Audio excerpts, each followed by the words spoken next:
அன்பு தோழிகளே, நாம் இந்த வீடியோவில் பயணங்கள் பாகம் 133. நீங்கள் என்ன செய்திருக்க முடியும் அங்குள்? கம்பெனி ரூல்ஸ் படி தானே நடந்திருக்கீங்க, அதெல்லாம் தவிர்க்க முடியாது என்றவள் சில சம்பிரதாய பேச்சுக்கு பிறகு எனக்கு ஒரு உதவி வேண்டும் அங்குள் என்றாள். அவள் இவ்வளவு தூரம் தேடி வந்ததே ஏதோ ஒரு தேவைக்காக தான் என்று புரிந்தவராக, சொல்லும் மகளே, எதுவாக இருந்தாலும் செய்ய காத்திருக்கிறேன் என்று அன்போடு கூறினாள். மெல்லிய குரலில் ஆரம்பித்து கபிலனை பற்றி விவரம் கூறி அவனுடன் பணி செய்ததும் பிறகு காதல் கொண்டதையும் கூறியவள், எனக்கு அப்போ தெரியாத அங்குள், கபிலனும் என் அம்மாவோட சாவில் தொடர் உடையவர் என்று. எனக்கு அப்போ தெரியாத அங்குள் என்று கூறி கண்கலங்கினான். ஆறுதலாக இவளது தோளை தட்டியவர், கபிலன் பற்றி கேள்விப்பட்டிருக்கேன், திறமையான பைலட். அன்று நடந்த சம்பவத்திற்கு யாரையும் குறை கூற முடியாது கவுனி. என்னோட விசாரணை அறிக்கையில் கர்ப்பிணியான வசுந்தரா தனது கர்ப்ப காலத்தை மறைத்து பயணம் செய்தது முதல் தவறு. அடுத்ததாக தெரிந்தோ தெரியாமலேயோ தனது மனைவியை தான் பணியில் இருந்த விமானத்தில் பயணம் செய்ய அனுமதித்தது ஸ்ரீனிவாசோட தவறு. அடுத்ததாக அந்த ஏர்கோஸ்டர் அனுஷா. இறுதியாக கவனக்குறைவாக செயல்பட்டதாக கபிலன் மீது தவறு என்று சொல்லியிருந்தேன்.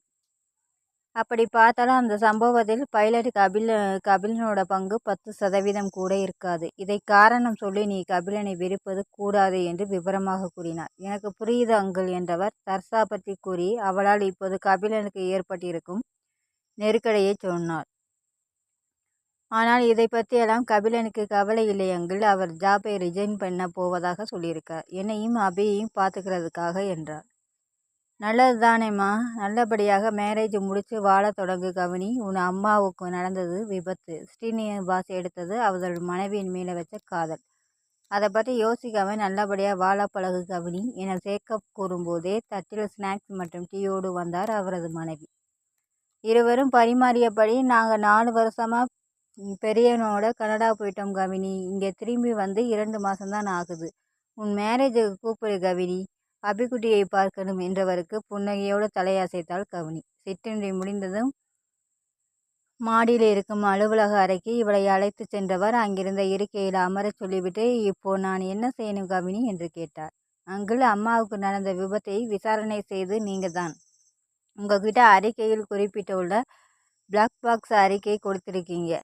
இப்போ அதை வச்சு நான் மறு விசாரணை எடுத்திருக்காங்க என்றார். ஆமாம், கேள்விப்பட்டேன். விமானத்தோட பிளாக் பாக்ஸ் ரிப்போர்ட் முழு விவரம் அடங்கிய காப்பியை நான் என்கிட்ட இருந்து வாங்கிக்கிட்டு போனாங்க. ஆனால் அது கபிலனோட மறு விசாரணைக்கென்று எனக்கு தெரியாது கவினி. எனக்கு கம்ப்யூட்டர் மூலமாக தகவல் வந்ததால் கொடுத்தேன் என்றார் ஜேக்கப். ஓகே அங்கிள், நானும் அந்த அறிக்கையை பார்த்தேன். ஆனால் அது காக்கிட் பிளாக் பாக்ஸ் ரெக்கார்டர் விவரங்கள் எதுவும் இல்லை. அது என்னாச்சு அங்கிள்? அதை ஏன் நீங்கள் சப்மிட் பண்ணலை என்று வேகமாக கேட்டார். சில நிமிடங்கள் மௌனமாக இருந்த ஜேக்கப், பைலட்டாக இருக்கும் உனக்கே தெரியும், காப்பிட் பிளாக் பாக்ஸ் ரெக்கார்டர் ஒவ்வொரு 2 மணி நேரத்துக்கு தானாக அழிந்து மறுபடியும் ரெக்கார்ட் ஆகும் என்றார். ஆமாம் அங்கிள், அப்ளை மோட்டோ வால் பகுதியில் இருக்க பிளாக் பாக் ஃபோட்டோ போல் இது இருக்காது. ஒவ்வொரு 2 ஹவர்ஸுக்கும் புதுசாக அப்போதே ஆகும் என்று இருவரும் ஒப்புக்கொண்டனர். என்றவர் மீண்டும் மௌனமாக அமர்ந்திருக்க, சொல்லுங்க அங்கிள் என்று அழுத்தமான குரலில் கேட்டார். அது என்கிட்ட தான் கிடைத்தது கவினி. ஆனால் விங்ஸ் விசாரணைக்கு உத்தரவிட்டதுமே கேப்டன் நிவி என்கிட்ட வந்து அதை அழைச்சிட சொன்னார் என்று கூறி கவினியை திகைக்க வைத்தார். அப்பாவா? அப்பா ஏன் அப்படி சொன்னார் என வியப்புடன் கேட்டாள். எஸ் கவினி, ஸ்ரீ தான் அந்த ரிப்போர்ட் கொடுக்க வேண்டாம்னு சொன்னார். ஏன் அங்கிள்? அப்பா ஏன் அப்படி சொன்னார்? அதனால் கேப்டன் கபிலனோட ஃபியூச்சர் பாதிக்கப்படும் என்று எண்ணிதான் ஸ்ரீனிசி அப்படி சொன்னார். மீண்டும் திகைத்தாள். கபிலனோட ஃபியூச்சர் மேல் அப்பாவுக்கு அவ்வளவு அக்கறை என்று கேட்டாள். நிமிர்ந்து அவளது முகம் பார்த்த சேக்கப்பும், அக்கறைதான். ஒரு இளம் விதையோட எதிர்காலம் திசை மாறிடக்கூடாது. இதில் கபிலன் மீது எந்த தவறும் இல்லை என்று சொன்னார் என்றார். கபிலன் எதிர்காலத்தின் மீது அக்கறை கொண்டவராக இருந்திருக்கிறார். தனது அப்பா என்கிற விவரத்தை கேட்டு கவினியின் விழிகளில் நீர் நிறைந்தது. அவன் முகத்தை பார்த்து கொண்டிருந்தவர், அது மட்டுமில்லை கவினி, ஒருமுறை நானும் ஸ்ரீனியும் 50 இருந்தபோது எதிரே வந்த கபிலனை காட்டி, எனக்கு மருமகனாக வரும் தகுதி ஒருத்தனுக்கு இருக்கிறது என்றால் அதை இவன்தான்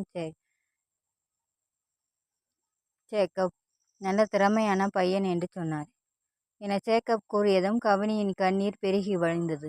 தொடரும். உங்களுக்கு இந்த வீடியோ பிடிச்சிருந்தா லைக் பண்ணுங்கள், ஷேர் பண்ணுங்கள், சப்ஸ்கிரைப் பண்ணுங்கள். தேங்க்ஸ் ஃபார் வாட்சிங்.